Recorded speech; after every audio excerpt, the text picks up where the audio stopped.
Setiap minggu saya di LBH dulu, penasehat politik Buyung Nasution. Setiap kali kita diskusi, datang polisi dari Kramat 5, dulu polisi dan tentara masih sama, Kremlin kita sebut. Dia masuk ke ruang diskusi, ada Malik, dia naik di atas meja, dan dia bilang, demi undang-undang saya bubarkan. Orde Baru pakai demi undang-undang, dia sah bubarin itu. Undang-undangnya subversif memang, tapi dia pakai undang-undang. Kalau sekarang, rektornya ditelepon, jangan terima Rocky Gerung untuk diskusi itu. Anda lihat.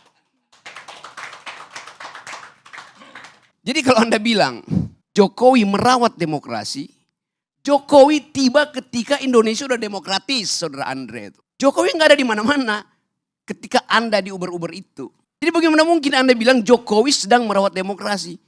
Dia memberantakkan demokrasi, itu intinya. Ada pepatah bilang begini, we choose joy and sorrow long before we experience them.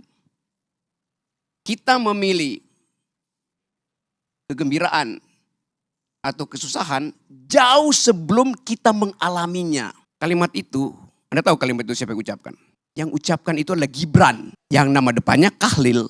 Jadi bagi Kahlil Gibran, pikiran itu udah memilih lebih dahulu sebelum dia mengalaminya. Jokowi di pikirannya sudah memilih jadi otoriter sebelum dia mengalaminya. Sebelum dia menjalankannya. Itu yang namanya authoritarian personality. Ide untuk memperpanjang masa jabatan itu adalah authoritarian personality.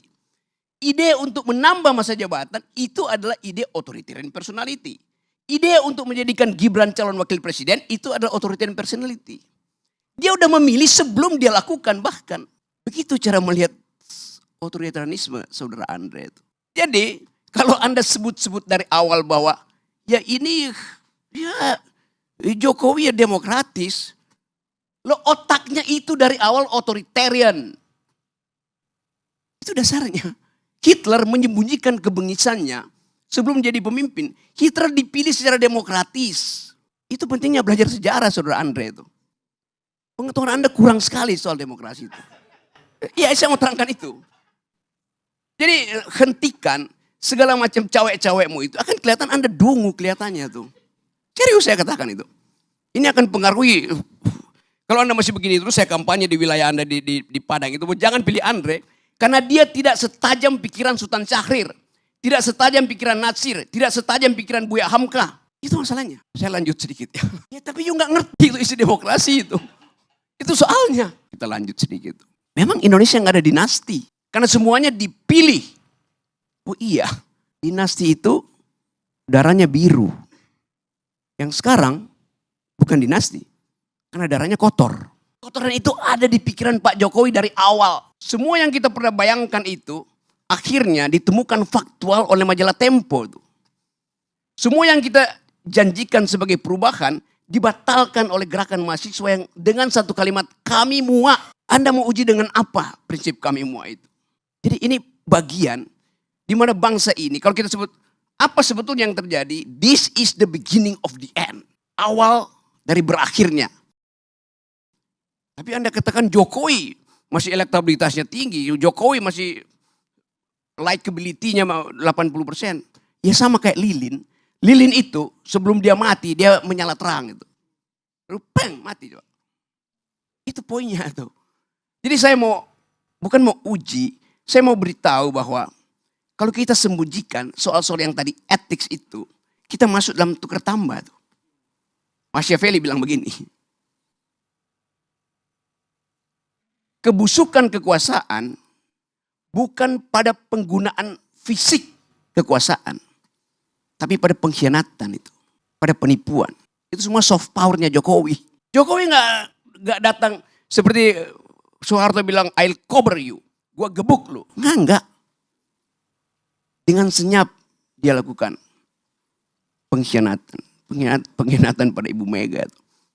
Pengkhianatan pada bangsa ini. Pengkhianatan pada emak-emak. Apa kurang kejamnya Jokowi? Dia bikin IKN, dia jual nggak laku ke Cina, dia jual ke Amerika nggak laku, dia jual ke Mesir nggak laku, dia jual ke Malaysia nggak laku, dia jual ke Singapura nggak laku. Lalu akhirnya dia paksa oligarki itu untuk nyumbang di depan. Kurang cukup. Dia suruh APBN pindahkan 20, 30, 40% ke IKN. Pada saat yang sama, seorang pria berkeluarga di Kupang, tempat Parera, 2 hari lalu, merobek perutnya karena nggak bisa beli beras. Pengisan siapa dengan Pak Harto? Tidak pernah ada di zaman Soeharto orang bunuh diri karena nggak bisa makan. Padahal orang ini setiap bulan di Kupang itu nunggu di pintu gerbang desa untuk dapat BLT. Dan itu ilmunya Jokowi. Membujuk orang supaya tidak produktif, supaya tidak pinter. Sebagian besar mereka yang nunggu BLT itu adalah pemilih yang tidak tamat kelas 7. Bagaimana mungkin kita bicara hal-hal yang normatif, etik pada pemilih yang 80% dari pemilih Indonesia itu tidak tamat kelas 7, artinya tidak tamat SMP. Mereka menunggu serangan fajar, mereka menunggu BLT. Itu bengis namanya tuh. Zaman Pak Harto kurang ajar. Dia suruh konglomerat eksploitasi sumber daya. Berapa persen yang balik ke negara? 35%. Zaman SBY berapa persennya balik ke negara? 27%. Zaman Jokowi berapa persennya balik ke negara? 6%. Itu bengis namanya tuh. Hak saya untuk dapat keadilan. Hak mak-mak untuk dapat nutrisi. Supaya anak-anaknya punya masa depan. Tidak mengalami stunting. Dibatalkan oleh Jokowi. Melalui proyek-proyek infrastruktur yang gak ada gunanya tuh. Tadi saya baca di koran. Gubernur DKI bilang begini. ASN kalau Anda malas. Saya kirim ke IKN. Jadi IKN itu tempat pembuangan, tempat penghukuman. Jadi Anda bayangkan seluruh literasi, narasi dari rejim Jokowi itu buruk. Minus bahkan. Tidak mengajarkan impian, kenyataan yang dibikin oleh Jokowi. Di mana IKN itu bagus? Ada, di mana? Di laptopnya Jokowi itu. Itu dasarnya. Jadi saya mau terangkan ini untuk memberitahu bahwa yang disebut otoritarianisme tidak harus melalui keadaan yang Anda lihat. Kenapa Presiden Soeharto otoritarian? Ya karena dia rejim militer. Ini rejim demokratis tapi memakai ide politik untuk mengatasi kemandekan ambisi dia itu. Itu datang dari pikiran yang otoritarian itu, saudara Andre. Jadi sebelum saya lanjut menerangkan itu, saya ingin beri semacam gambaran bahwa perubahan politik dalam keadaan semacam ini, di dalam keadaan ada pembusukan institusi, political decaying, harus kita bayangkan juga terjadi di luar sistem elektoral. Itu kira-kira yang dimaksudkan oleh Ibu Mega. Kalau saya mau teruskan logika Ibu Mega. Ibu Mega tidak bicara buat Pak Jokowi, tidak bicara buat Gerindra, tidak bicara buat macam-macam. Dia bicara untuk merekatkan kembali Wong Cili. Karena cuma itu ingatan publik terhadap PDIP. Dianiaya oleh rejim otoriter. Sekarang Wong Cili nggak bisa bayangkan otoritarisme itu lagi. Karena Wong Cili nunggu BLT-nya Jokowi. Itu soalnya. Jadi Ibu Mega recovering our past history. Untuk menerangkan bahwa ada jenis otoritarian mirip Orde Baru yang bahkan lebih berbahaya. Karena dia menyelundup secara hegemoni, secara sublim ke dalam benak rakyat Indonesia, benak Wong Cili yang ditipu selama 9 tahun. Bukan cuma Wong Cili yang ditipu, kelas menengah juga ditipu. Dan kelas menengah akhirnya menangis di depan TV. Karena sadarnya telat. Saya mau terangkan ini bukan dalam upaya untuk mengadu domba Orde Baru, Orde Lama. Tetapi supaya kita paham bahwa kemampuan kita secara intelektual dibatalkan oleh Jokowi sehingga bahkan untuk mengerti demokrasi dari orang semacam Andre gagal dia pahami itu. Sekali lagi saya nggak ada problem dengan Anda. Saya punya problem dengan cara membaca sejarah. Terima kasih. Pak Ardi, boleh saya tanggapi 30 detik aja. Baik.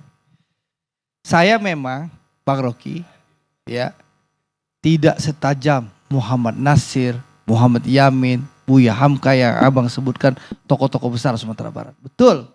Tapi Bang, saya pertanggungjawabkan jabatan saya sebagai anggota DPR. Gak bisa begitu. Sebentar bang, sebentar bang. Standar kita adalah Nasir, Hatta, Syahrir. Kalau Anda di bawah Sebentar, itu, Bang. Anda pergi dari Sebentar. demokrasi itu. Satu hal yang saya pertanggungjawabkan. Apa yang Anda pertanggungjawabkan? Sebentar, Kalau Bang. Anda udah dibilang, Abang bicara. saya Anda nggak bilang bantah. Anda di bawah standar pendiri republik. Ya. Ngapain Anda ada di sini coba? Sebentar. Tapi satu hal yang bisa saya pertanggungjawabkan dunia akhirat bang. Ini bukan soal dunia Sebentar. akhirat. Ini soal Nah, ide ini republik, ide demokrasi. Abang maunya didengar saja. Tidak, Tapi tidak Anda mau sendiri udah mendengar. mengaku Anda di Sebentar. bawah standar. Ngapain Anda bicara Sebentar. lagi? Saya nggak dengar orang di bawah standar. Saya ingin menyampaikan, ini hak saya bicara. Tolong hormati dong perbedaan pendapat. Bukan Anda Nah, dari tadi. saya ingin sampaikan satu hal. Apa yang Anda mau Saya sampaikan? pertanggungjawabkan jabatan saya, kinerja saya boleh diadu sama anggota DPR dari seluruh Sumatera Barat. Kinerja saya baik di DPR maupun Itu- membangun itu kampung saya di hubungannya Sumatera apa? Barat. Anda Ya, mesti sebentar. gini. Ya, kan Cara tadi gini. dibilang dungu. Saya akan berkampanye di Sumatera Barat. Silakan abang berkampanye di Sumatera. Saya Bre. bertanggung jawab sebentar, Gini, Bang. saya terangkan cara demokrasi, begini, Bang. Kagak ya, lain gak usah. Belajar dong. Standar kita itu bukan anggota belajar DPR demokrasi. di Sumatera Barat. Standar kita adalah pemimpin-pemimpin republik yang datang dari Sumatera Barat. Itu standarmu. Masa Anda rendahkan standarmu sendiri? Ya, Astaga. Sebentar bang. Saya menghormati founding father saya. Ya, tentu. Founding fathersmu tidak mau dihormati oleh orang dungu. Ya, itu haknya abang bicara seperti itu. Tapi hak saya juga bicara. Saya bisa pertanggungjawabkan dunia akhirat kinerja saya membangun Sumatera Barat maupun kinerja saya Baik. di DPR bisa diadu oleh 13 anggota DPR RI yang lain asal Sumatera Barat. Baik. Saya siap diadu Baik. kinerjanya. Ini artinya dia mau apple to apple. Antara apel sehat yaitu pendiri bangsa ini dan apel busuk yang dia pegang sekarang tuh.